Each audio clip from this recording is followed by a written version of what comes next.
नमस्कार, मैं हूं राज और आप देख रहे हैं प्योर पॉलिटिक्स। तो पश्चिम बंगाल में इस बार अभूतपूर्व वोटिंग हुई है। अभूतपूर्व वोटिंग हुई है। 90% से ज्यादा वोटिंग 5 बजे तक हो गई थी। अब समझिए कि ये आंकड़ा जब फाइनल नंबर्स आएंगे तो ये आंकड़ा और भी ऊपर जाएगा। तो ये अपने आप में अनप्रेसिडेंटेड है। और बंगाल से जो खबर आ रही है वो बड़ा स्पष्ट संकेत दे रही है कि इस बार ममता बनर्जी का तंबू उखड़ चुका है। वहां से पहले फेज में ही ममता बनर्जी बुरी तरह से ये चुनाव हार चुकी हैं।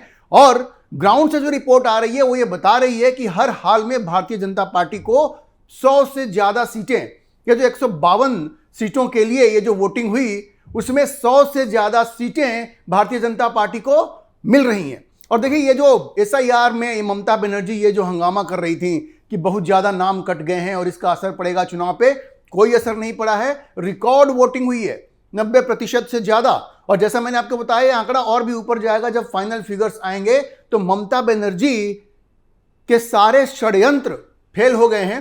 उन्होंने जो भी आशंका जताई थी वो सब गलत साबित हुए हैं। रिकॉर्ड संख्या में वोटिंग हुई है। और जैसा कि आप जानते हैं, एक थंब रूल है, ऐसा माना जाता है कि जब इस तरह की रिकॉर्ड वोटिंग होती है तो आमतौर पर यह सत्तारूढ़ पार्टी के खिलाफ जाती है। और पश्चिम बंगाल में बस यही सब कुछ दिख रहा है।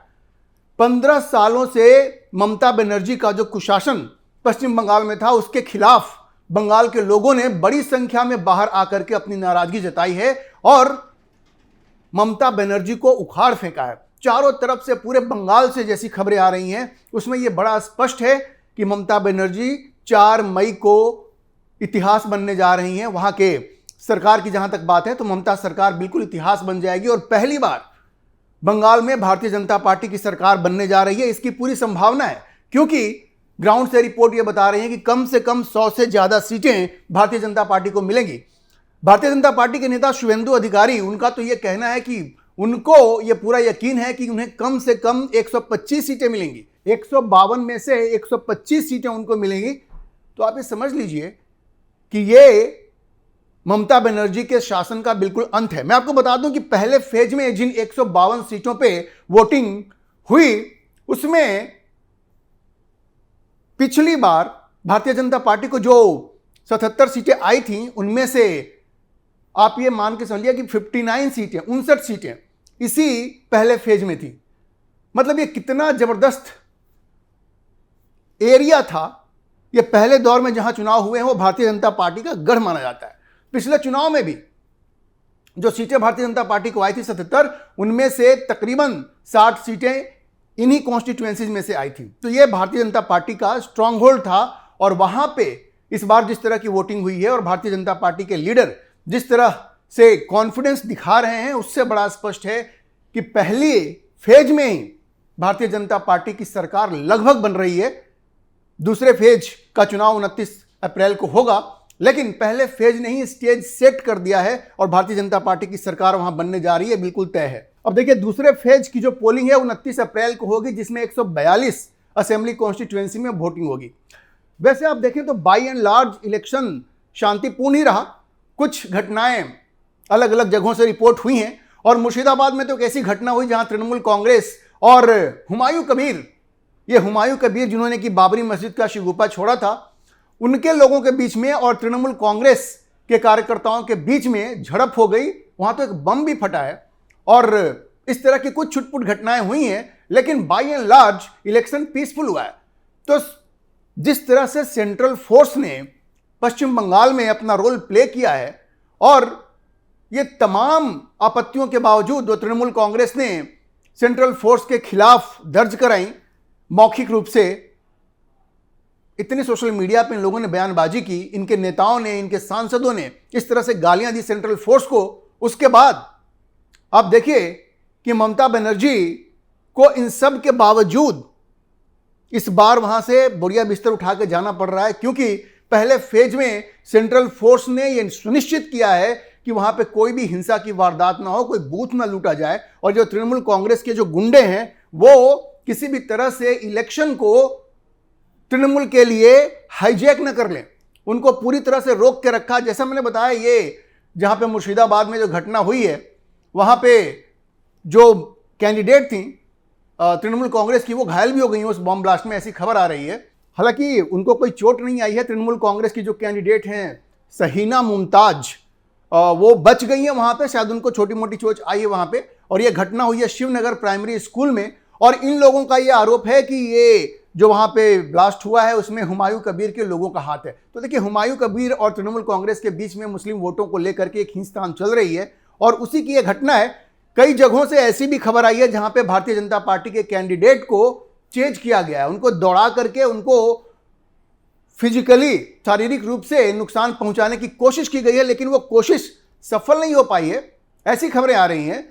तो कुल मिलाकर के चलिए, इस तरह की घटनाएं छोटी मोटी होती है, कोई बड़ी वारदात नहीं हुई है, और इसके लिए सेंट्रल फोर्सेस का जो डिप्लॉयमेंट है वो एक सबसे बड़ा फैक्टर रहा है। और देखिए, जिस तरह के भी आरोप इलेक्शन कमीशन के ऊपर लगते रहे, सुप्रीम कोर्ट के पास जाकर के ममता बनर्जी ने जिस तरह से चुनावों को प्रभावित करने की कोशिश की, सेंट्रल फोर्स के डिप्लॉयमेंट को रोकने की कोशिश की, उससे बड़ा स्पष्ट है कि सुप्रीम कोर्ट ने उनकी बात न मानकर जो एक सही फैसला किया, उसके परिणाम पहले फेज के वोटिंग में दिखा, और चुनाव बाय एंड लार्ज शांतिपूर्ण रहा। इतनी बड़ी संख्या में लोग बाहर आए और उन्होंने वोटिंग की। देखिए, ये जो 1 करोड़ नाम कटा है ना, उसका भी वोटिंग परसेंटेज पे असर पड़ता है, ये भी एक बात है, क्योंकि इतने सारे जो मृत वोटर थे, जो मर गए थे, जिनका नाम वोटर लिस्ट में था, अगर वो सब अभी तक रहते तो वोटिंग परसेंटेज तो नहीं बढ़ता ना।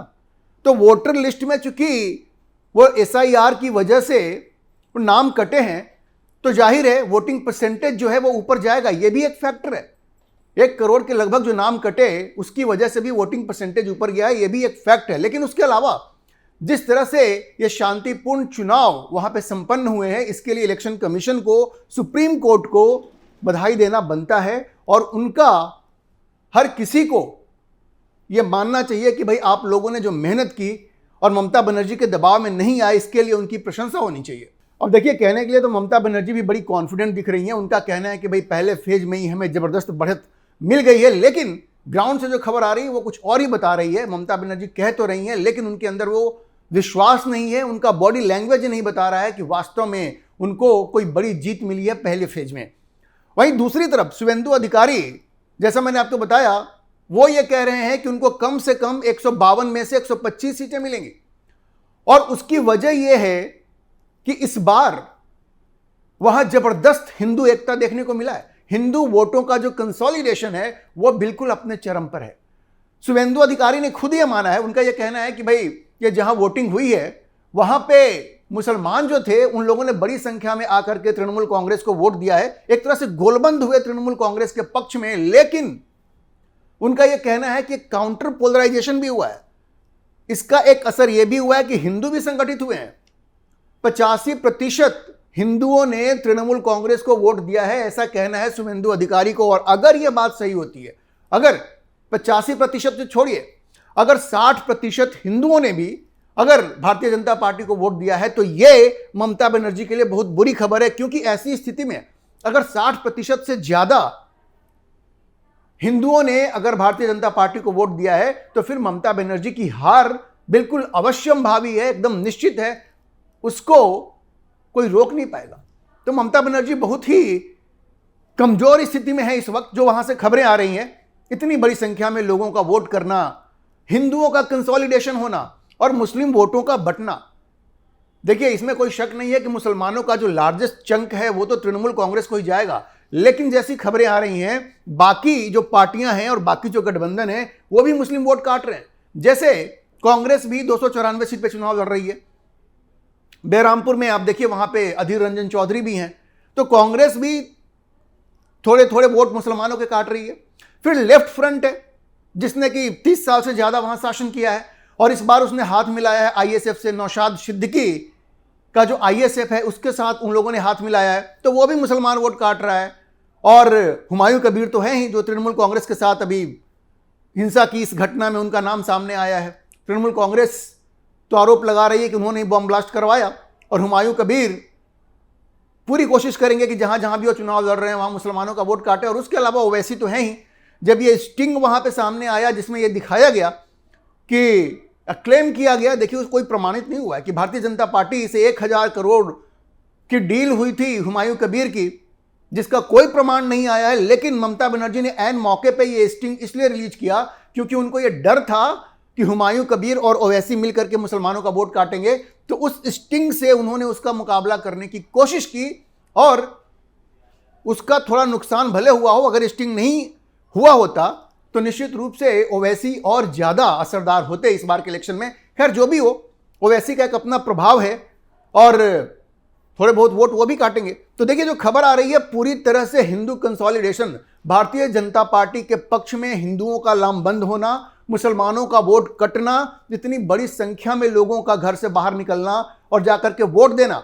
और देखिए चुनाव के दिन यही मैटर करता है कि कौन सी पार्टी अपने समर्थकों को, अपने वोटरों को बूथ तक ले जाती है। और इस मामले में भारतीय जनता पार्टी की मशीनरी, उसका कोई पूरे देश में मुकाबला नहीं है।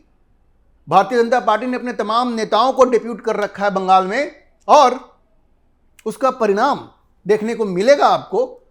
भारतीय जनता पार्टी ने अपने वोटरों को ज्यादा से ज्यादा संख्या में बूथ में ले जाने में सफलता पाई है और इसलिए भी वोटिंग परसेंटेज ऊपर गया है। तो अगर इन सारे फैक्टर्स को मिलाकर के देखा जाए तो पहला फेज भारतीय जनता पार्टी के लिए जबरदस्त रहा है और कम से कम 100 से ज्यादा सीटें उनको इस बार मिलने जा रही है इन 152 सीटों में से, जिसके लिए कि पहले फेज में चुनाव हुए हैं। तो 4 मई को क्या होगा उसकी झलक मिल गई है। ममता बनर्जी सत्ता से बाहर होने जा रही हैं और भारतीय जनता पार्टी पहली बार ऐसा लग रहा है कि सत्ता में आ रही है। पहली बार बंगाल में भारतीय जनता पार्टी की सरकार बनेगी।